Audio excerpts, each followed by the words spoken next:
Nama Tuhan, shalom. Shalom. Sekali lagi saya shalom. Mari semua yuk bangkit berdiri, kita akan memuji memuliakan nama Tuhan. Katakan, datanglah ke bait-Nya.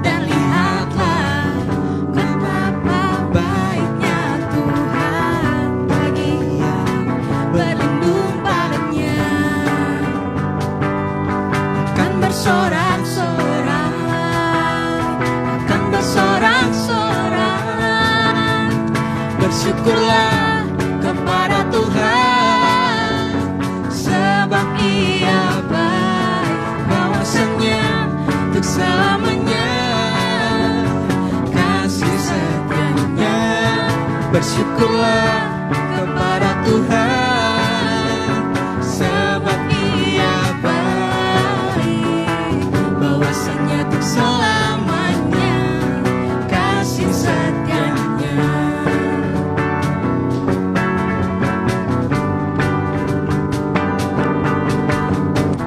Datanglah ke bait-Nya dengan hati bersyukur, ke dalam pelataran-Nya dengan hati bersuka sapa, dan lihatlah betapa baiknya Tuhan bagi berlindung padanya.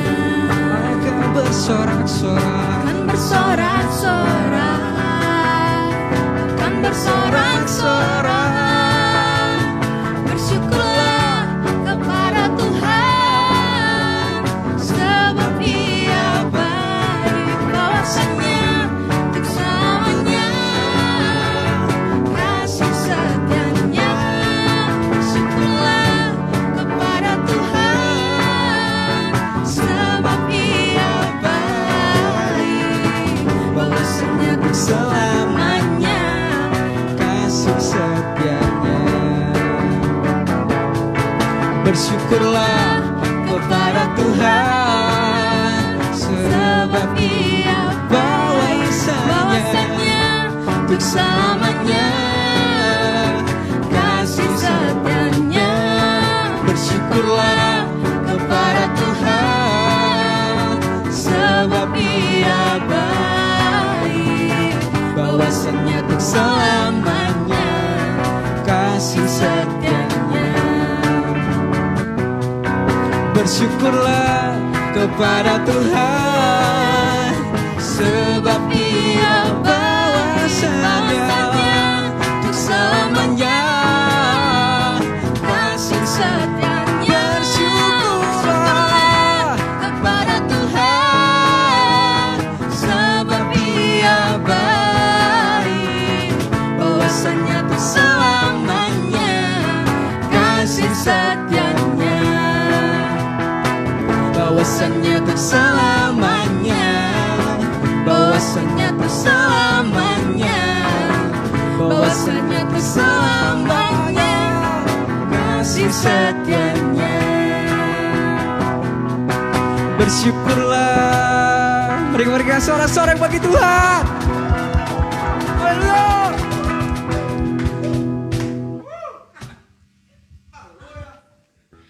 Mari anak muda yang dikasih Tuhan, kita siapkan hati kita. Mari kita angkat lagu pujian, Yesus padamu ku berseru.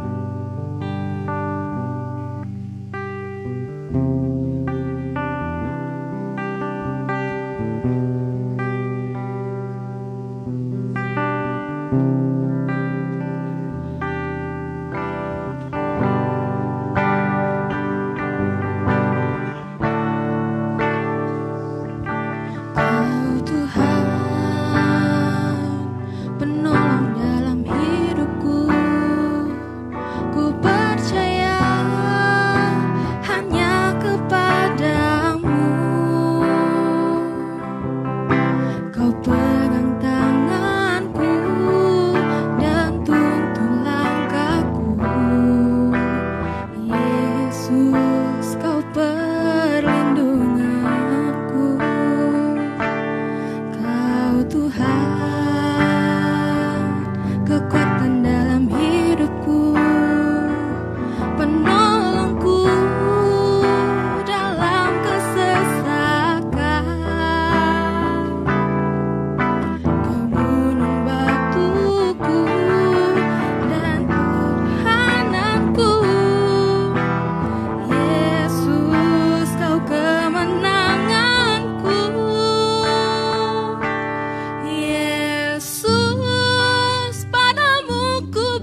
Terpujilah Kau Tuhanku. Mulutku memuji nama-Mu sepanjang umur hidupku. Terpujilah Kau Tuhanku di atas segalanya. Sama-sama kita angkat lagu ini dari awal. Kau Tuhan, penolong dalam hidupku. Ku percaya hanya kepadamu. Kau pegang tanganku dan tuntun langkahku. Yesus, Kau perlindunganku. Kau Tuhan, kekuatan dalam hidupku, penolongku dalam kesesakan. Kau gunung batuku dan pertahananku. Yesus, Kau kemenanganku. Yesus, padamu ku berseru. Kaulah penyelamatku.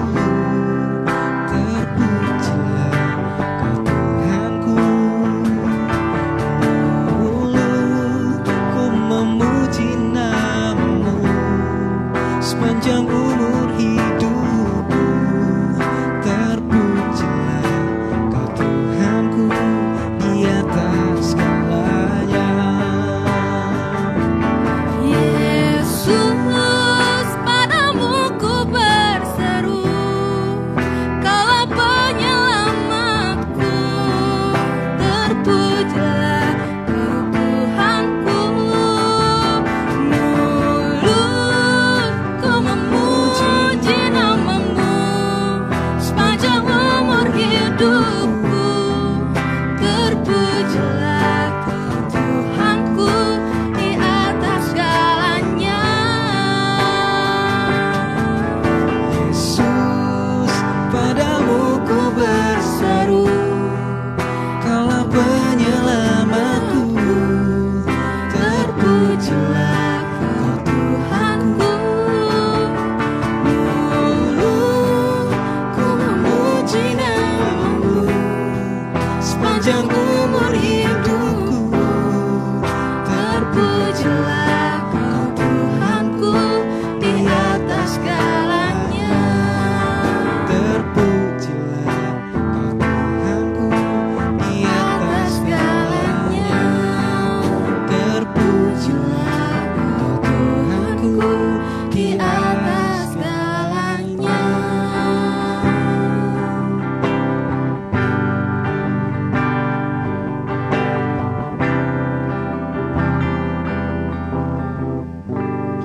Terima kasih Tuhan, terima kasih Bapa. Kini kami Tuhan, anak-anak muda-Mu masih tetap bersemangat Tuhan dalam kondisi sekarang ini Bapa.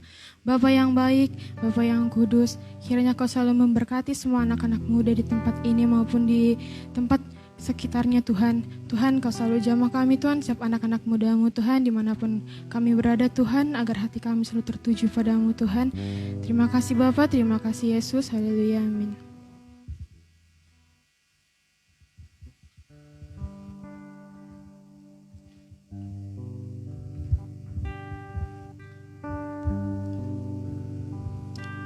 Oke, shalom semuanya. Shalom. Shalom, shalom. Selamat malam ya. Kembali lagi di live streaming Pemuda Explosion Generation. Gimana kabarnya? Mungkin pasti semua baik-baik saja ya. Pastinya selalu, harus baik-baik selalu ya kan. Walaupun lagi, ya belakangan ini COVID mungkin ya. Yang lagi rame betul ya, COVID. Jangan takut lah ya kan, percaya kan. Pasti semua akan berakhir cepat. Haleluya. Supaya kita bisa balik lagi ibadah bersama ya kan. Amin.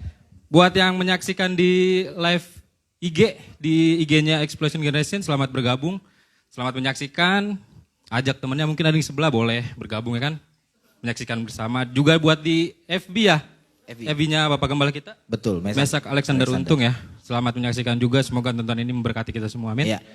Tanpa lama lagi, Wis, sedap. sesuai tema kita malam ini. Wih. Oh, Sesuai dengan tema sangat ya. yang Sangat yang menggelegar, saya benerin baju dulu sebentar. Oke. Oke. Soalnya agak gitu ya. Sedikit, sudahlah. Tema malam kita ini insecure ya. Insecure. Boleh lupa saya. Bisa perkenalkan dulu kakak kita. Mungkin kan ada yang baru bergabung, belum tahu namanya kan. Silakan Kakak Obed. Oke. Perkenalkan ya, jadi beberapa minggu terakhir saya yang host, tetapi hari ini kita kedatangan host yang baru ya. Kita kasih tepuk tangan dulu dong. Host yang baru ini ya. Aku berdebar. Oh gitu ya, apa tadi tuh? Berdebar. Oh berdebar. Oke, untuk teman-teman yang tergabung atau menonton bersama-sama dengan kami, kita sama-sama akan membahas satu tema tentang insecure ini. Mungkin teman-teman sudah kenal saya, nama saya Obed Silaen, sudah ada disematkan di IG juga. Nanti barang siapa yang ketemu saya di jalan bisa tegur sapa. Tegur ya, ditegur. Jangan ditegur ya, Ditegur. betul. Jangan di sliding. Susah kalau di jalan. Jangan di sliding. Betul, jangan di sliding ya. Kalau di sliding beda cerita ya. Oke. Insecure ini bahkan sampai ada filmnya ya. Ada filmnya ya? Ada filmnya di layar lebar yang disutradai oleh Ernest Prakasa. Seorang stand up komedian season 1. Nah sekarang dia merambah dunia sutradara. Betul. Dan film dia juga sukses. CTS, Cek Toko Sebelah. Ya. Dan juga yang terbarunya itu adalah Insecure yang booming juga pada saat itu. Betul. Nonton juga? Pada saat itu ya nonton juga. Bagus. Kirain cuma tahu doang kan. Bisa Tapi juga. itu seru banget sih filmnya. Jangan ditanya sama siapa ya pokoknya. Oh enggak mungkin. Ya. Mungkin ya. Maksudnya enggak lah, pribadi. Oh pribadi, betul. Hostnya lucu ya, oke. Oke, kita akan tanpa berlama-lama lagi, kita akan bahas tentang insecure. Di sini saya mencatat nih insecure ini penjelasannya adalah perasaan tidak aman yang dapat terjadi pada setiap orang. Ketidakamanan bisa terjadi saat kita merasa khawatir atau malu dan tidak percaya diri. Saat orang hidup dalam ketidakamanan, orang cenderung merasakan ketakutan dalam hal apapun. Nah, insecure ini lebih kepada rasa tidak aman, rasa tidak percaya diri atau dan merasa khawatir, begitu toh. Ya. Oke ya. Jadi kita akan melanjutkan kembali. Setiap orang pastilah memiliki rasa insecure-nya sendiri-sendiri. Dan yang menjadi permasalahannya di sini adalah terdapat hal-hal yang membuat hati kecil kita itu menjadi kerdil dan juga membuat kita lebih sulit untuk melangkah. Nah, insecure ini sebenarnya satu sikap atau sifat yang membuat kita ini sulit melangkah ke depan, yang membuat diri kita ini terlalu khawatir akan apa yang kita miliki. Nah, di sini saya akan mencatat Tom, ada 6 poin. Yeah. Contoh-contoh kecil insecure seseorang sebelum kita masuk dalam firman Tuhan pembahasannya ya. Boleh disimak ya teman-teman. Oke. Jadi teman-teman di rumah yang Bisa sedang disimak. menonton kita sama-sama belajar ya mengenai insecure ini. Yang pertama, contoh kecilnya adalah merasa dirinya tidak lebih baik dari orang lain. Nah, ini yang paling sering mungkin anak-anak muda atau kita semua ya betul, pernah mengalami di fase yang ini. Merasa dirinya tidak lebih baik dari orang lain. Dari segi apa? Pertama dari segi body atau badan ya. Badan ya. Nah, jadi gimana Tom? Ada yang bermasalah tidak ada ya? Untuk hari ini sih sedikit tidak dulu lah mungkin. Sebenarnya kamera menolong sih. Oh, oke, kamera menolongnya. Nah, ada banyak orang atau anak-anak muda terutama perempuan tidak pede dengan body badannya. Betul. Terkadang orang merasa minder ketika badannya enggak seideal artis-artis Instagram, selebgram benar. yang terus memposting badannya yang body goal. Body goals. Terkadang terlalu membandingkan dirinya, membuat dirinya merasa minder. Kayaknya saya ini langsung ya, bukan langsing ya, langsung ya. Lebih ke langsung. Jadi itu membuat ada sifat-sifat merasa khawatir, merasa tidak percaya diri. Karena apa? Karena selalu membandingkan dirinya kepada orang lain.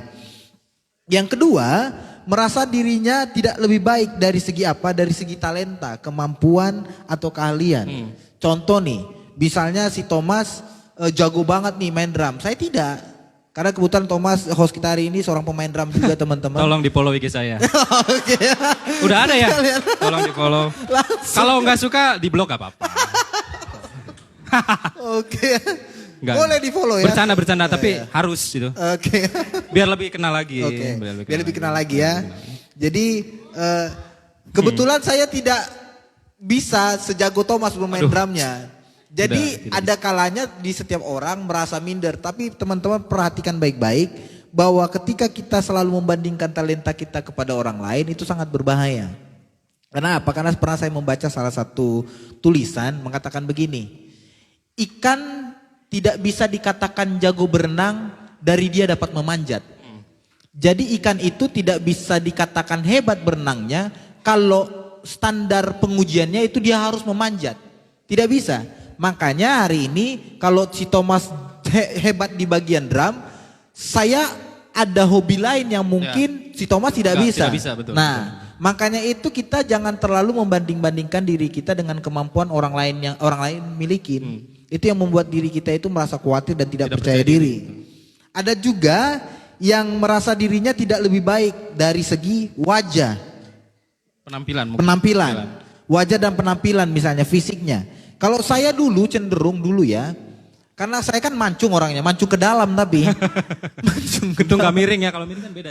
Kayak saya ini mancung ke dalam. Terkadang orang-orang waktu itu, dulu saya jujur dari SD, SMP sampai SMA itu jadi bahan bulian.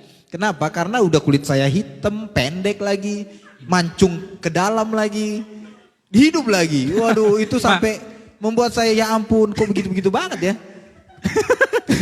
Masih ingat gak yang ngomong siapa? Oh udah gak ada. Saya udah meninggal? Oh, gimana? Maksudnya udah gak ada? Lupa. Oh, maksudnya mungkin lupa. Sudah lupa. Oh, sudah lupa. Meninggal ya. Siapa tahu kan saya ada pertanyaan. Enggak. Oke jadi ada kita tidak boleh membandingkan diri kita Betul. terhadap wajah orang lain. Karena apa? Karena Tuhan sudah memberikan karunia-Nya atau kita diciptakan itu sudah seturut dengan rupa Allah.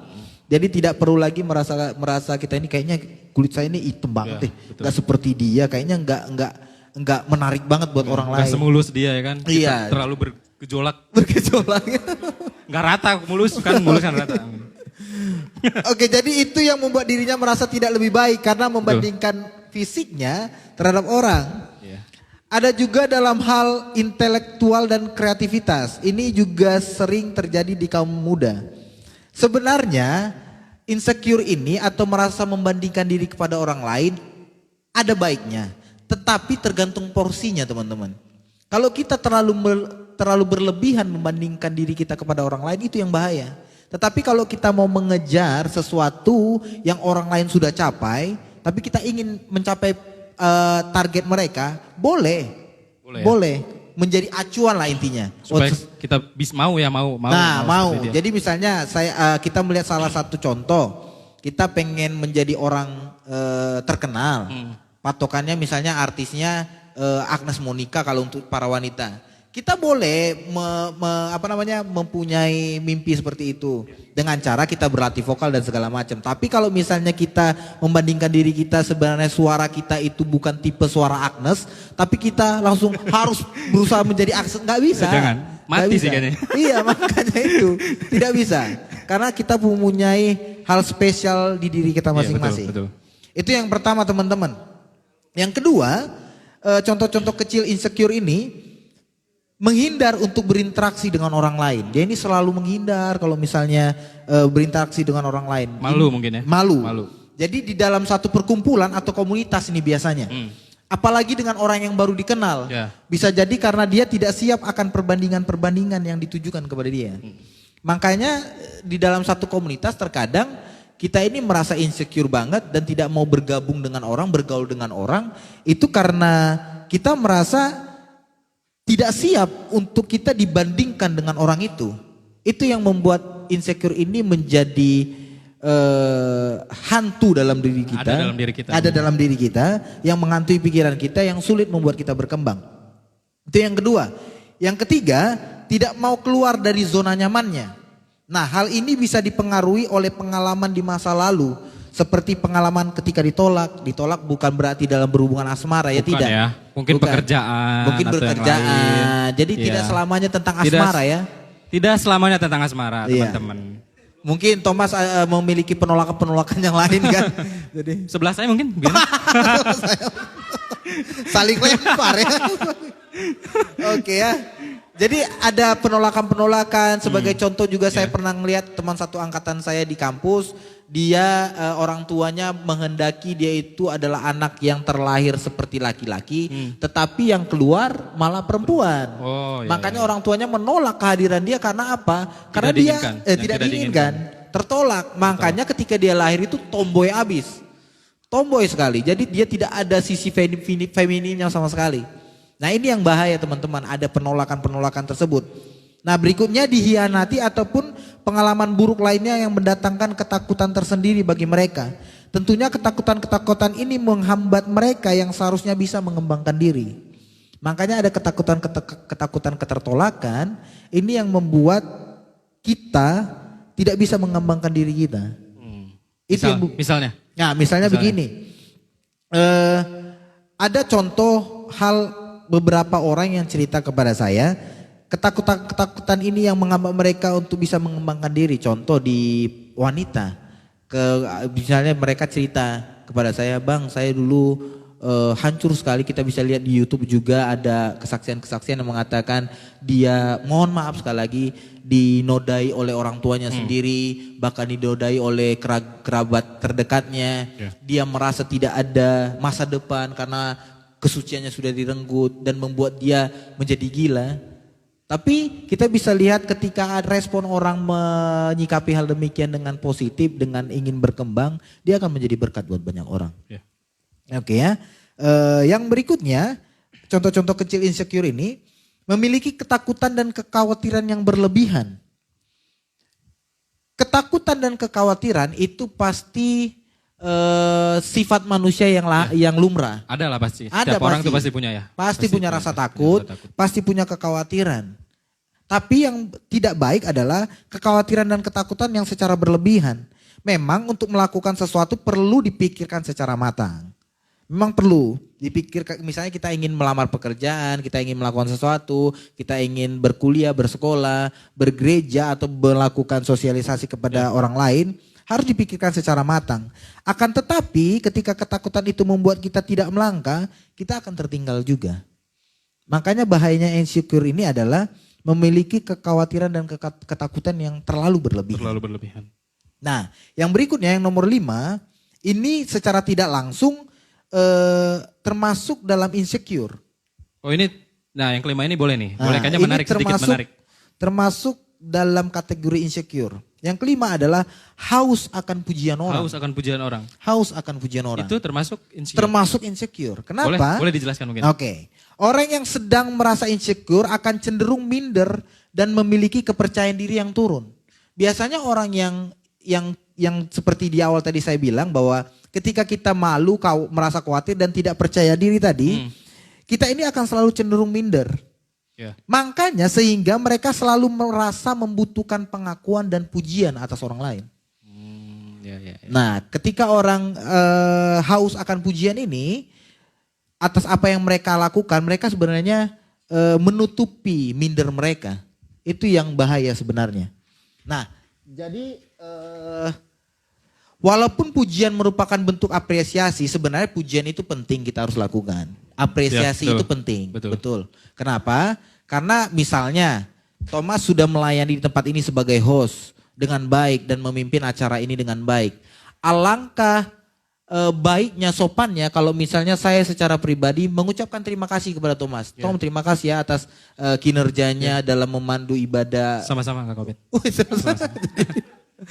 Jadi begitu, ada sisi positifnya. Tetapi yang menjadi kelemahan adalah kalau kita terus-terusan ingin dipuji, ini yang bahaya. Betul. Terus-terus ingin dipuji. Kenapa?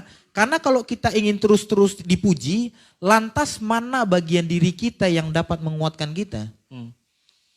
Kita hanya kuat ketika kita dipuji. Ketika kita tidak dipuji, kita lemah dong. Ya, Itu betul. bahaya sekali. Ya. Bahaya sekali, makanya insecure ini sangat-sangat penting kita harus pelajarin karena apa? Karena ketika kita memiliki rasa insecure yang berlebihan, itu akan mempengaruhi mental health kita, kesehatan mental. Karena ketika berawal dari insecure, berasa minder, berasa tidak percaya diri, lama-lama mentalnya itu kena. Makanya ada isu-isu tentang kesehatan mental yang terganggu sehingga ada mengakibatkan orang banyak bunuh diri dan segala macam. Nah, yang terakhir, ini termasuk insecure juga.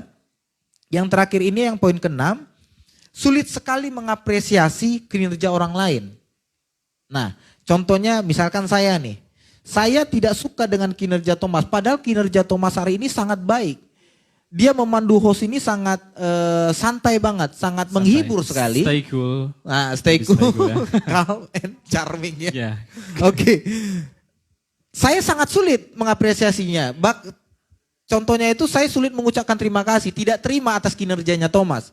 Padahal kita bisa lihat kinerja Thomas sangat baik hari ini. Ya. Nah itu sudah termasuk insecure. Tanda terakhir ini tidak kalah penting, Tom. Jadi kita mengapresiasi, tidak sulit sekali mengapresiasi kinerja orang lain ini tidak kalah penting. Nah, yang sedang merasa insecure cenderung sulit untuk mengapresiasi apapun yang telah dilakukan oleh orang lain. Hal ini disebabkan karena mereka cenderung lebih sibuk untuk menggali kelemahan orang lain dibanding dengan mengapresiasi kinerja mereka. Itu yang membuat rasa insecure, tidak percaya diri oleh orang lain, kinerja orang lain, tidak terima akan keberhasilan orang lain. Itu sangat bahaya sekali. Jadi ke-6 contoh di atas ini merupakan hal yang terjadi di setiap manusia. Dan pastinya akan berbeda-beda dengan pengalaman insecure manusia lainnya. Betul. Pasti ada mungkin sebagai contoh saja supaya teman-teman lebih menangkap. Sebagai contoh saya sulit di nomor 6, masih bergelut di berstruggle di poin yang ke-6. Mungkin Thomas di poin yang kedua, mungkin yang lain di poin yang ketiga, mungkin yang di rumah poin yang 1 sampai yang kedua. Berbeda-beda. Tapi ketika insecure ini berbeda-beda, tapi itu akan merembet ke semuanya ketika kita tidak selesaikan. Nah, dan pastinya akan berbeda-beda seperti yang saya katakan tadi. Lantas, apa kata Alkitab mengenai insecure ini? Apakah Alkitab memperbolehkan insecure atau malah sebaliknya? Tapi sebelum kita masuk dalam ayat Alkitab, mungkin saya serahkan kepada Thomas dulu. Sekian dari penjelasan saya mengenai insecure ini. Iya, betul. Nah, ya, mungkin bisa misalnya apa sih yang mungkin yang bisa kita lakukan di awal untuk bisa tidak terlalu insecure mungkin ya pada diri kita. Oke. Kita bisa mengawali dengan apa maksudnya? Oke. Yang paling awal sederhana mungkin ya. Oke. Mungkin biar teman-teman di rumah juga bisa tahu lah maksudnya. Yang lebih sederhana aja mungkin. Oke, yang lebih sederhananya ya supaya kita tidak merasa insecure sekali betul. dalam menjalani kehidupan. Yang pertama, kita kenali dulu diri kita. Kenali dulu diri kita. Kita hebatnya atau jagonya di bidang mana? Apa yang kita bisa kita miliki ya? apa yang kita bisa miliki. Jadi kita tidak bisa ini juga kesalahan para orang tua juga. Contohnya orang tua saya lah terutama. Kesalahan mereka di zaman dulu. Saya jujur saya tidak suka yang namanya les bahasa Inggris karena bukan tidak suka ya. Tetapi tidak se-excited saya ketika saya belajar main musik. Jauh sekali. Mungkin jauh jauh sekali. Jadi ketika waktu itu SD, SMP saya dipaksa les matematika, les bahasa Inggris, dipaksa terus. Pokoknya dari Senin sampai hari Sabtu itu les terus. Yeah. Sedangkan saya tidak suka. Tapi ketika saya belajar main musik, justru saya ketemu enjoy-nya, saya ketemu enaknya, saya ketemu asiknya. Dan itu tertutup. Karena apa? Karena orang tua bilang main musik nggak perlu ngapain. Kamu lebih bagus belajar bahasa Inggris, matematika supaya kau jago dan pintar di sekolah. Ya, which is itu bagus untuk kita. Setiap orang tua pengennya kan supaya itu. Kita untuk lebih mahir lagi untuk pintar di sekolah itu bagus. Cuman alangkah lebih baiknya fokuskan kemampuan kita, tajamkan kemampuan kita itu kepada satu bidang. Makanya saya bilang tadi kenal diri kita dulu. Kita sukanya apa? Kita lebih suka mengerjakan apa, itu yang difokuskan. Mungkin jangan terlalu ikut-ikutan mungkin ya. Betul, jangan terlalu melihat ikut-ikutan. teman kita kayaknya enak nih bisa kayak gini nih. Gue pengen deh nyoba kayak gini. Tahu-tahu kan kita mungkin nggak bisa ke depannya, malah bikin kita kayak lu nggak bisa mungkin ya. Jadi lebih parah mungkin ya. Lebih parah, betul. Mungkin jadi lebih apa yang kita bisa mungkin dari diri kita, entah itu misalnya hobi mungkin ya. Iya, hobi. Bermusik lah atau bisa bikin apa lah yang maksudnya hati kita lebih senang gitu kan ya. Mungkin itu bisa digali lagi mungkin Betul, ya, digali lagi. betul. Jadi setiap teman-teman semua saya yang sederhananya adalah untuk kita tidak insecure, kenali dulu diri kita. Kenali dulu diri kita. Jangan dulu bandingkan diri kita kepada orang lain. Kalau misalnya kita suka mengerjakan hal itu, kerjakan apapun itu. Jadi tidak usah pedulikan kata orang. Hobi kamu kayaknya enggak menghasilkan banget. Enggak banget kayaknya. Iya enggak banget Enggak kayaknya. kita banget gitu iya, ya kan. Enggak kita banget gitu. Apa sih hobinya? kayak Sepele banget sepele gitu banget kan. ya kan. Disepelekan banget, tapi percayalah sesuatu yang dikerjakan dengan serius, dengan fokus, itu pasti akan menghasilkan. Percayalah. Betul. Percayalah, sesuatu yang kita kerjakan yang walaupun orang lain tidak bisa melihat secara jauh ya. Ya betul. Tapi kalau kita kerjakan dengan benar, dengan fokus, itu pasti akan menghasilkan suatu saat nanti. Ya. Dan kita pun merasa lebih puas. Lebih puas ya, lebih puas. Benar lebih puas. Jadi sekali lagi untuk kita tidak memiliki insecure ini tadi, kenali diri kita, pahami betul kemampuan kita, Ya. dan jangan bandingkan diri kita kepada orang lain. Itu. Oke. Jadi untuk kita masuk lagi dalam kebenaran firman, nanti timekeeper tolong teman-teman kru Ya. di sini untuk memperhatikan jamnya ya. Jangan. Apakah sudah lewat 1 jam ya? Takutnya kita udah 3 jam setengah ya kan. 3 jam setengah tiba-tiba udah mati aja Instagram. Ngobrol sendiri kita kan. Oke, Masih. setengah jam lagi ya. Nah ini masuk dalam kebenaran firman Tuhan ya. Lantas apa kata Alkitab mengenai insecure ini? Apakah Alkitab memperbolehkan insecure atau malah sebaliknya? Nah kita buka dulu di Filipi 4 ayat 6 dan 7. Ya, boleh. Teman-teman di Teman-teman rumah disiapkan. bisa baca di rumah masing-masing. Dibuka Alkitabnya ya. Teman-teman di sini juga bisa dibuka. Ayo teman-teman yang di Filipi sini. 4 ayat 6 sampai yang ke-7. Sudah ketemu Alkitabnya belum? Oke, kita Ayo. di handphonenya juga boleh. Iya di handphone gak apa-apa. Di handphonenya juga boleh. Di Filipi 4 Filipi 4 ayat 6 sampai 7 ya. 7. Ya. Bentar ya, kita akan cari ya Filipi 4 ayat 6. Ini saya kunci di ayat ini ya, 6 dan 7. 6 dan 7 mengatakan begini, janganlah hendaknya kamu khawatir tentang apapun juga, tetapi nyatakanlah dalam segala hal keinginanmu kepada Allah, dalam doa dan permohonan dengan ucapan syukur, damai sejahtera Allah yang melampaui segala akal akan memelihara hati dan pikiranmu dalam Kristus Yesus. Yes. Nah, dalam perikop di atas ini teman-teman, jelas sekali Paulus menasehati jemaat di Filipi untuk tetap percaya kepada Allah. Segala kekhawatiran dan kecemasan yang dimiliki jemaat pada saat itu haruslah diutarakan kepada Allah lewat doa. Sehingga Allah memelihara hati kita dan pikiran kita agar kita tidak merasa rendah diri. Dan berlaku juga buat kita anak-anak muda Explosion Generation di tempat ini bahkan yang sedang menyaksikan live kita hari ini Tom ya. Ya betul. Serahkanlah segala kekuatan kita di hadapan Tuhan. Merasa diri tertolak, tidak dianggap, merasa diri lebih rendah dengan orang lain. Ingatlah kita semua dijadikan Tuhan serupa dengan gambarnya. Seperti di kitab Kejadian pasal yang 1 ayat ke-26. Ya. Itu dicatat bahwa Allah menciptakan manusia segambar dan serupa dengan Allah. Jadi kita ini teman-teman punya kespesialan yaitu kita serupa dengan Tuhan. Amin. Ya betul. Jadi tidak usah merasa minder. Tidak usah merasa takut. Terkadang kan terlalu klise banget kata-kata ini ya. Kita ini ciptaan Tuhan.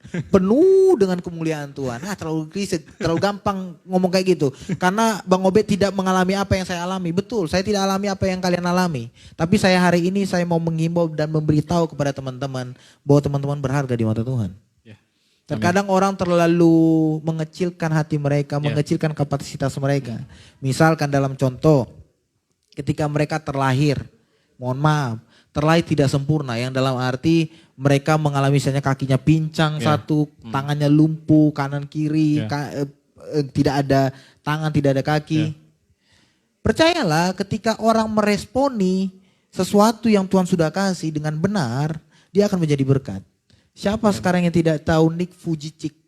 Itu adalah seorang motivator terkenal yang tidak punya tangan, tidak punya kaki. Ya, betul. Dia seorang motivator handal, terkenal. Sekarang itu bayarannya itu bisa sampai ratusan ribu dolar mungkin sekali ngadakan seminar motivator.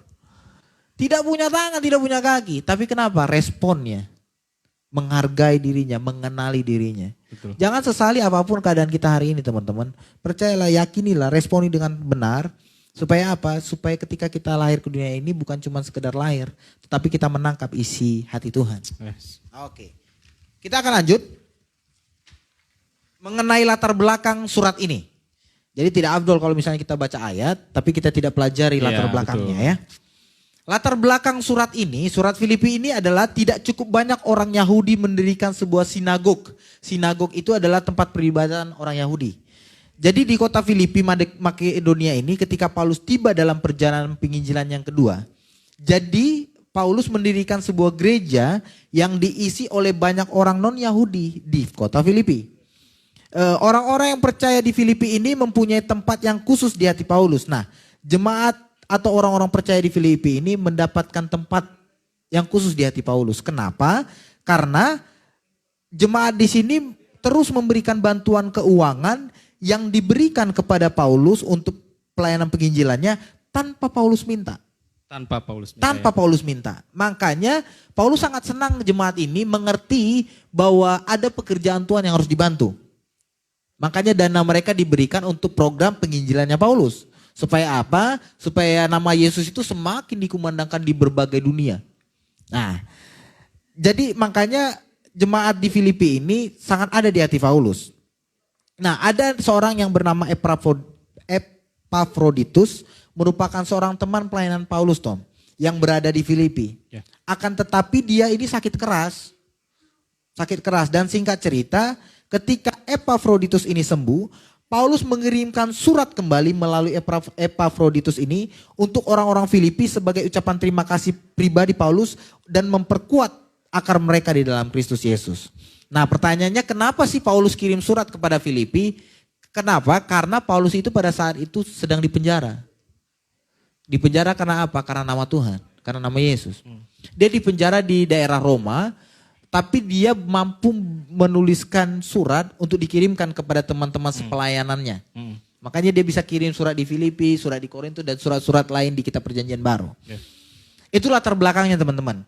Nah, isinya adalah, isi kitab atau surat ini adalah, surat ini surat yang hangat dan penuh kasih sayang dari Paulus.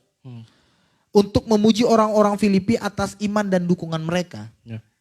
Paulus menasihatkan mereka agar terus memusatkan hidup mereka dalam Yesus dan merasa aman dalam segala hal.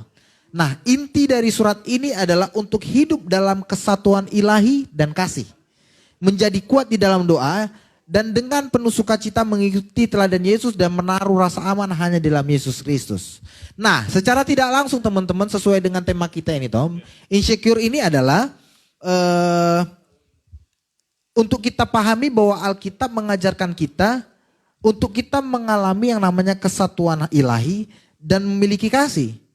Dan penuh sukacita mengikuti teladan Kristus dan menaruh rasa aman, menaruh rasa percaya diri kita, menaruh segala kekhawatiran kita, menaruh segala kepercayaan kita hanya di dalam Yesus Kristus. Itu. Ya. Jadi maksud ayat tadi untuk kita bisa berangkat mengenai kebenaran firman Tuhan, bahwa kebenaran firman Tuhan itu mengajarkan kita untuk kita tidak perlu khawatir. Tidak perlu khawatir. Tidak perlu khawatir, tidak perlu yang namanya tidak pede.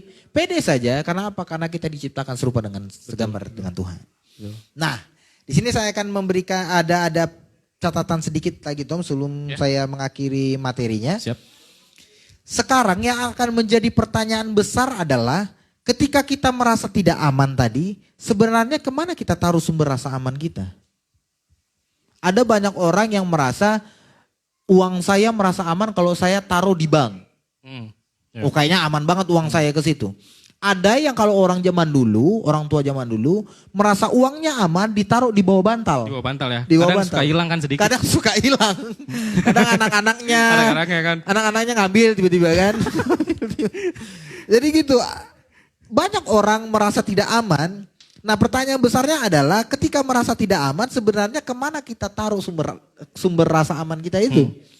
Makanya tidak heran banyak manusia merasa tidak aman karena mereka menaruh rasa aman mereka kepada materi, uang. Ya. Contohnya, tenang, materi saya banyak, uang saya banyak, tidak akan habis 7 turunan. Jadi tidak perlu ada namanya Tuhan, uang saya banyak, saya bekerja kok. Apa yang saya mau bisa saya bikin Apa yang seperti saya itu. mau saya bisa beli. Uang saya banyak. Uang kan? saya banyak. Dia menaruh rasa amannya di sana. Ada juga rasa amannya terletak kepada parasnya, fisiknya. Fisiknya. Kalau untuk perempuan dan laki-laki, tenang, aku ganteng, aku cantik, tidak peduli, tidak usah takut dengan pasangan hidup. Semua nempel. Nah, Mungkin semua gitu ya? pasti nempel ngantri. Karena saya Ngantri. ganteng dan saya cantik. Betul. Makanya dia terlalu meremehkan orang-orang yang, mohon maaf, mukanya tidak seglowing yang sesombong tadi, si sombong tadi. Sombong tadi ya. Nah, makanya ketika dia menaruh rasa amannya kepada wajah, ini yang akan bahaya. Ya. Nah, ada juga yang menaruh rasa amannya terhadap body goals. Body goals itu adalah body impian. Kalau perempuan itu bodinya harus yang kayak Kim Kardashian mungkin ya. Ada juga Siapa itu ya? Kim Kardashian itu istri rapper luar negeri terkenal. luar negeri terkenal. Jadi itu follower Instagramnya sampai 100 juta tuh. Apal banget. 100 juta. Karena saya riset. Saya riset. Follow juga. Tidak, Oh, saya tidak follow. Karena dia tidak memberikan dampak Apa positif ditandai juga. mungkin disimpan? Tidak mungkin ditandai simpan. Kebetulan kenapa saya tahu Kim Kardashian ini, karena kebetulan saya membaca profil suaminya yaitu Kanye West. Yeah. Seorang Kanye West ini seorang yang dulunya tidak percaya Tuhan, tapi sekarang dia mulai mendedikasikan hidupnya untuk melayani Tuhan. Untuk melayani Tuhan. Dari album pertamanya dia itu adalah rap terkenal dan kaya raya. Dan sekarang makanya ada produk-produk sepatu yang terkenal sekarang Adidas Yeezy kalau teman-teman bisa tahu. Nah, Adidas Yeezy itu penciptanya Kanye West. Makanya dia ketika bukan meninggalkan albumnya ya, tapi dia mulai tidak melanjutkan musik-musiknya yang dulu. Cuman dia sekarang beralih kepada melayani Tuhan. Dia bikin vokal group atau choir yang banyak, dia bikin album rohani. Makanya saya tertarik untuk menggali dia. Nah, makanya saya tahu istrinya. Kenapa saya lihat istrinya tadi, Instagramnya memang body goal sekali. Dari suaminya ya? Dari suaminya. Body goal sekali body istrinya itu. Bisa dicek, bisa dicek. Bisa dicek nanti. Kalau tidak Kim percaya Kardashian. maksudnya mungkin Kalau tidak ada yang percaya, tahu, belum tahu bisa dicek. Saya dicek. Hanya dicek aja ya. Followers Instagramnya itu ratusan juta teman-teman. Makanya saya tahu. Jadi ada yang menaruh rasa amannya itu di body goalsnya. Tenang, badan saya udah proporsional banget nih. Ya. Udah seksi banget. Udah seksi banget. Udah proporsional banget, berotot banget. Dengan jendol sana jendol sini. Jendol sana jendol sini. One pack Enggak, six pack. Six pack. Semua ketika One pack saya kita ya? berolahraga, buka baju, berkeringat, itu semua wanita-wanita langsung menganggap saya, pokoknya begitulah. begitu ya. Dari jauh pun kayaknya udah Dari jauhnya, waduh my gila ya, God. badannya bisa begitu ya. badannya bisa begitu bulat Bukan bulat, six pack ya. Six pack ya. Dan tidak mungkin terkena penyakit kalau badannya six pack atau mungkin body goals tadi untuk perempuan ya. Tapi Tidak mungkin kena penyakit. tidak mungkin ya. Ya menurut mereka. Penyakitnya mungkin Penyakit yang lain mungkin. penyakit yang lain itu ya. Penyakit Mungkin, yang lain. oh ya. Jadi saya mau sampaikan buat teman-teman semua yang menyaksikan ini. Semua hal yang di atas tadi itu akan runtuh. Kalau kita menaruh rasa aman kita kepada uang, kepada materi. Kepada fisik. Kepada body goals kita. Bahkan kepada pendidikan kita, bahkan kepada karir kita. Kalau kita menaruh rasa aman kita kepada hal itu semua akan runtuh. Kenapa saya bilang bisa dikatakan begitu? Kita lihat kasus yang sekarang, COVID-19. COVID-19. Itu menghancurkan semua lini. Dari segi kesehatan, ekonomi, hubungan rumah tangga, bahkan kondisi fisik seseorang. Saya pernah lihat tuh postingan teman saya, itu badannya keren banget. Tapi ketika saya lihat dia di lockdown, itu udah perutnya kemana-mana tuh. Sorry ya Tom ya, saya tidak lagi menghina ya. Enggak apa-apa. Tidak apa-apa ya. Saya merasakan Saya soalnya. merasakan ya. Emang benar saya merasakan. Saya Jadi setuju dengan itu. ketika teman-teman menaruh rasa aman kepada fisik kita, percayalah itu semua akan runtuh. Akan runtuh. Akan runtuh. Makanya materi itu akan habis. Betul. Kenapa saya bilang tadi semuanya bisa runtuh, rasa aman kita taruh terhadap uang itu bisa habis. Mau sekaya apapun kita, mau sepintar apapun kita mengelola keuangan, kita tidak akan bawa uang ketika kita mati. Betul. Setuju. Tapi memang saya akui uang bisa melakukan segala hal, bahkan untuk pelayanan. Betul, saya akui itu. Tapi jangan sampai uang ini menjadi Tuhan dalam hidup kita. Itu yang bahaya. Jangan kita mendewakan uang. Ya, Betul jangan sekali. mendewakan uang. Betul sekali. Betul Kata-kata host kita malam hari ini ya. Ketawanya sombong deh. Come on man. Come Come on on, man. Oke. Kalau misalnya rasa aman teman-teman ditaruh kepada fisik, fisik itu bisa keriput, bisa layu, bisa rentah. Kita ini semua orang akan menuju proses tua. Tua. Ya, betul. Tidak mungkin umurnya akan semakin muda, tidak mungkin. Tidak ada. Alkitab Tua. mencatat umur orang itu 70 sampai 80 tahun. Selebihnya itu adalah penderitaan. Penderitaan. Penderitaan. Jadi kenapa penderitaan? Kenapa? Karena ketika umurnya udah sentuh 81 tahun, 91 tahun, dia tidak akan bisa seproduktif yang dulu. Ya. Dia mungkin, mohon maaf saya harus katakan ini, dia mungkin terbaring di kasur hanya bisa tidur, kencing di sana, buang air besar di sana. Sudah lemah lah ya. Sudah lemah. Jadi semua penderitaan itu yang membuat kita harus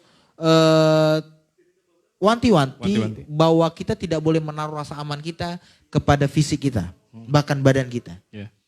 Jawabannya yang Alkitab tulis adalah kita taruh rasa kekhawatiran, rasa aman kita, rasa percaya diri kita hanya di dalam Yesus saja.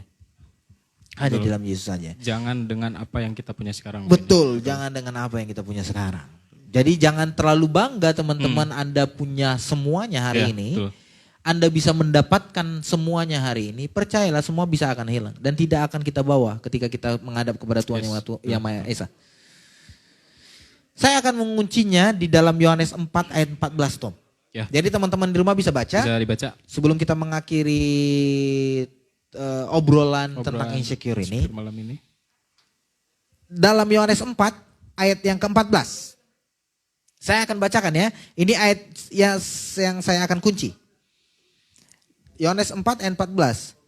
Mengatakan demikian. Teman-teman di sini juga boleh perhatikan ya untuk Alkitabnya ya. Jangan yang di rumah saja, di sini juga boleh perhatikan. Tetapi barang siapa minum air yang akan kuberikan kepadanya, ia tidak akan haus untuk selama-lamanya. Sebaliknya, air yang akan kuberikan kepadanya akan menjadi mata air di dalam dirinya yang terus-menerus memancar sampai kepada hidup yang kekal. Airnya itu apa? Air hidup itu apa? Air hidup itu adalah Yesus. Barang siapa menerima Yesus sebagai Tuhan dan Juru Selamatnya, menjadikan Yesus sebagai poros kehidupan utamanya, yang menjadikan Yesus sumber utamanya yang diharapkan, yang dia taruh percaya dirinya, rasa amannya, percayalah kita tidak akan merasa haus lagi. Bahkan sampai terus-menerus memancar sampai kepada hidup yang kekal. Jadi saya simpulkan begini. Jadi segala sesuatu dalam hidup kita harus berporos kepada satu pribadi, yaitu Yesus Kristus, tidak ada lagi yang lain. Jadi kita tidak boleh lagi hidup kita berporos kepada harta, kepada fisik, kepada pekerjaan, kepada keluarga bahkan. Kepada keluarga, Alkitab mencatat Tuhan datang ke dunia ini membawa pedang, bukan berarti dia membawa peperangan, tidak. Tetapi dia memberikan sesuatu hal bahwa ketika mengikut Tuhan, tidak boleh ada motivasi atau hal-hal lain selain Tuhan. Bahkan itu orang tua kita pribadi. Tetap yang paling utama itu. Paling utama itu Tuhan. Ya. Nah, sebelum teman-teman salah persepsi, bukan berarti kita harus melawan orang tua. Bukan. Tidak. Justru orang tua hadir di dunia ini adalah Tuhan yang kelihatan. Ini bahasa saya ya, Tom ya. Kita lahir dari orang tua kita. Orang tua itu adalah Tuhan yang kelihatan. Kita bisa melihat Tuhan lewat orang tua kita. Dia bisa merawat kita dari kecil sampai kita besar, dilawat kita terus, dirawat. Kita bisa melihat Tuhan dari mereka. Jadi pastikan kita patuhi mereka, hormati mereka. Kenapa? Karena mereka mengasihi kita sebelum kita lahir. Dari kandungan pun sudah sangat dikasihi. Betul. Jadi saya akhirnya begini, segala sesuatu dalam hidup kita harus berporos kepada suatu pribadi, yaitu Yesus Kristus. Selain di dalam Yesus, kita pasti akan mengalami kekecewaan, ketertolakan, dan tidak percaya diri. Dan hari ini teman-teman, biar kiranya tema insecure ini bisa kita sikapi dengan baik. Jangan sampai rasa percaya dirimu, rasa ketidakamananmu, rasa potensi dirimu kamu kaitkan kepada yang lain, bukan kepada Yesus Kristus. Itu sangat bahaya sekali. Dan hari ini biar kiranya apapun yang kita bahas itu teman-teman semua bisa paham dan teman-teman bisa aplikasikan. Jangan bandingkan dirimu kepada orang lain. Kenapa? Karena kita punya sisi spesial. Kita punya sisi masing-masing. spesial masing-masing, betul. Gitu Tom. Yes. Mungkin dari Thomas ada ini yang mau ditanyakan atau dari teman-teman? Timekeeper sudah menunjukkan jam berapa? Mungkin ada 10 dari menit lagi. Dari teman-teman yang di sini Oke, kita buka ada sesi pertanyaan 1-2 Boleh. pertanyaan. Boleh silakan. tentang insecure mungkin. Tentang insecure. Oke, silakan. Boleh ya. Oke, silakan Boy. Oke, orang yang tinggi hati Tinggi itu tidak. Oh, pengennya ngatur. Oke. Seperti yang saya bilang di poin yang ke-6 tadi, pertanyaan Boy tadi, di poin yang ke-6 mengatakan begini. Sulit sekali mengapresiasi kinerja orang lain. Dia selalu mengutamakan pokoknya ide dia aja. Dia tidak mau memperhatikan kinerja orang lain. Iya, betul. Tidak mau dikasih tahu, tidak mau dibilangin, selalu menganggap dirinya hebat, itu sebenarnya sudah termasuk dalam insecure. Walaupun secara tidak langsung, secara garis besar kan rasa percaya diri. Rasa percaya diri kita lemah, kita merasa minder. Orang yang tinggi hati kan terkadang kan merasa pede banget nih. Pede banget. Pede abis lah bukan? Gue banget ya kan. Gue banget ya kan. Udah pede mampus pede lah habis pokoknya lah, dia. pede Pede habis, habis pede pokoknya. habis. Terkadang ketika kita merasa pede banget dan kita merasa tinggi hati jatuhnya dan kita sombong, itu sudah termasuk insecure juga. Karena apa? Karena itu akan mengakibatkan di poin yang ke-6 tadi, sulit mengapresiasi kinerja orang lain. Sulit. Karena apa? Karena dia menganggap diri dia, oh pokoknya ide gue yang paling hebat. Ide lu Lo enggak deh ya kan. lu enggak deh. Pokoknya Nggak masuk hitungan deh. apapun gue deh. Nah, apapun gua. Apapun gue. Lo ngasih apa enggak deh, pokoknya gue. Gitu. Lu enggak bisa. Mungkin kayak gitu kali ya. Iya. Betul. Betul. Makanya seperti pertanyaan Boy tadi, ketika orang merasa tinggi hati, itu yang akan mengakibatkan sulit mengapresiasi kinerja orang lain. Betul. Gitu. Nah, untuk masalah perubahan mengenai apakah dia bisa berubah atau dia bisa berubah dengan halnya orang lain, hanya waktu yang bisa kita lihat. Kita tidak bisa menentukan perubahan orang hari ini. Karena orang itu flow-nya pasti berubah-ubah. Hari ini bisa A, besok bisa B, besok bisa C. Sesuatu yang bisa kita uji hanya lewat waktu. Kita bisa tahu dia berubah lewat tindakannya. Kita lihat kelakuan dia semakin hari. Kalau dia sudah semakin hari bisa mengapresiasi pekerjaan orang lain, itu sudah secara tidak langsung perubahan secara kecil. Sudah terasa ya? Sudah terasa. Walaupun nanti ada kalau bahasa gue nih mengatakan dia masih ada rada-rada sengaknya. Ya. Rada-rada Masih terbawa sengak. ya kan? Terbawa masih ada. Sebelumnya masih ada. Sengak dan tinggi hatinya itu masih ada. Tapi dia sudah mulai perubahan sedikit demi sedikit menghargai, mungkin mengucapkan terima kasih, mungkin menghargai, thank you buat pelayanan hari ini. Itu perubahan-perubahan yang kecil. Apakah dia bisa berubah dengan orang lain?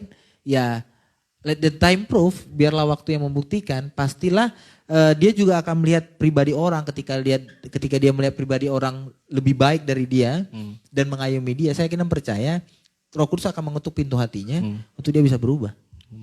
Jadi sekali lagi waktu yang menentukan dan kita akan melihat buahnya seperti apa.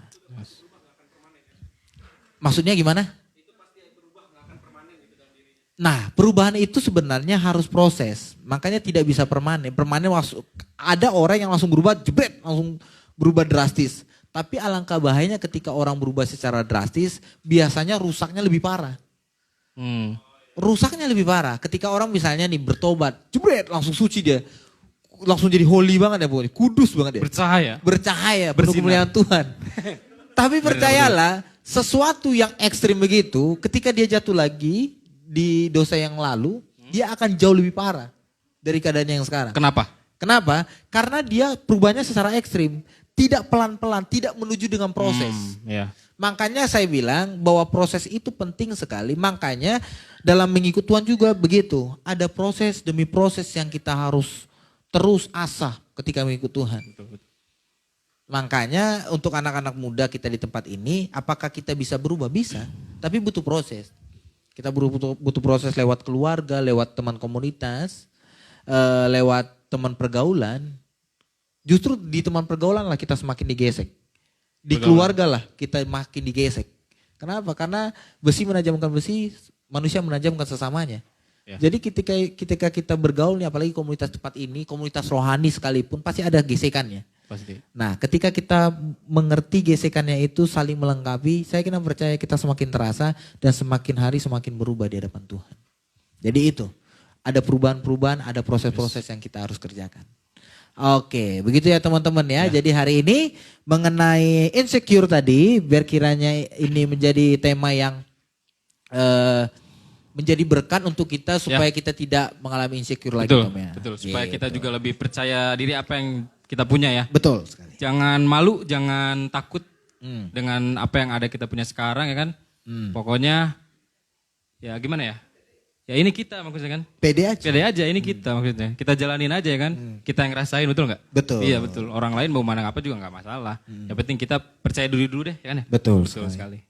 Ya buat teman-teman pokoknya semoga mengerti ya. Maksudnya mengerti ya bisa kita tanamkan dalam diri kita ya kan. Kita harus percaya diri itu penting bener. Emang sih bener percaya diri itu harus penting banget. Dalam hal kerja ya kan atau Betul. kita interview ya kan. Kadang kan teman-teman di sini juga kadang misalnya grogi bertemu dengan teman baru atau gimana dengan penampilan kita itu sih jangan deh maksudnya jangan gimana. Pokoknya kita percaya diri intinya. Betul sekali. Percaya diri. Percaya Come on, diri. man. Come on man. Come Percaya on, diri. man. Itu menjadi tagline Explosion Generation ya Come on, teman-teman. man. Jadi tidak usah Yeah. tidak usah takut ini apaan sih? Come on man, come on Come on, man. man, apa Itu sih? adalah tagline kami adalah come on man. 2020 2021 itulah. Iya, come on man. Come on man. Come on, man. Jadi kita harus percaya diri aja Jadi kita harus percaya diri. untuk kita ke depannya semakin hari semakin memporoskan hidup kita. Amin. Kepada Tuhan Yesus Kristus. Amin. Oke, kita akhiri live streaming ibadah kita hari ini, talk show kita mengenai insecure ini. Pemusik saya undang untuk maju ke depan dan para pemuji. Kita akan berdoa terutama untuk Indonesia. Kita berdoa juga untuk komunitas ini, bahkan teman-teman yang menonton, Ya. bahkan untuk Indonesia juga, untuk keberlangsungan komunitas ini juga supaya kita jadi berkat. Amin. Dan juga kita mendoakan supaya ada info juga dari pemerintah Tom bahwa kita akan mengadakan ibadah tatap muka Tatap muka. di tempat ini juga hari Sabtu nanti jam 7 malam Ya. di 2 minggu depan. 2 minggu ke depan. 2 minggu ke depan. Kenapa? Karena minggu depan kita akan kedatangan bintang tamu juga pembicara yang luar biasa tentunya yang bernama Leonika Rosel. Hah, Jadi jangan lupa untuk minggu depan saksikan. Minggu depan lagi. saksikan. Ajak temannya. Ajak temannya. Ajak temannya. Pokoknya ajak. Hostnya tetap. Ajak. Come on man. Oke, jadi kita akan diperlengkapi oleh Leonika Roseli di minggu depan Ya di minggu depan. dengan tema-tema yang akan memberkati kita pastinya. Ya pastinya selalu. Oke, dan setelah Kak Leonika yang akan membagikan materinya, di minggu depannya kita baru akan mengadakan ibadah tatap muka. Langsung ya? Langsung hari Sabtunya. Pasti udah gak sabar banget. Jadi udah nih. gak sabar teman-teman Makanya yang di rumah jangan ya. lupa. Jangan lupa. Minggu depan saksikan. Nah, oke. Minggu depan saksikan dan kita akan berikan pengumuman lagi dan tetap ada protokoler yang harus kita perlengkapi. Iya, makanya- Teman-teman yang datang, Iya. sorry Tom ya kepotongnya. Silakan. Teman-teman yang datang harus memakai masker, Masker. Wajib. masker. Dari rumah harus pakai masker. Jangan topeng. Jangan topeng ya. Susah harus ngenalin masker. muka masker. Oke. Nanti di depan gereja akan disediakan sabun cuci tangan. Sabun cuci tangan. Dan alatnya itu tidak diputar pakai tangan tapi pakai kaki ngeluarin airnya. Pakai air. Nah, jadi airnya itu diinjak bukan diputar lagi pakai tangan. Diinjak diinjak. keluar air, nah bisa cuci. Jadi tangan kita tidak menyentuh lagi keran atau apa tidak. Pasti akan steril. Buat pemain drum jangan iseng, jangan gini-gini kakinya. Jadi gini-gini nah Ntar kalau keluar ini sedikit-sedikit kan. sabunnya Tolong, juga. Tolong jangan dimainin. Sabunnya jangan juga dibawa diinjek juga. pulang, ingat. Sabunnya juga jadi bawa pulang. Jangan dibawa pulang kan. Susah soalnya kalau nggak ada sabun. Akan ada protokol-protokol yang kita sediakan dengan baik. Yep. Jadi jangan lupa pokoknya minggu depan saksikan lagi. Saksikan lagi. Biar kita tahu apa yang akan kita kasih tahu lagi. Oke. Siap. Kita akan berdoa. Kita akan berdoa ya. Tapi sebelum itu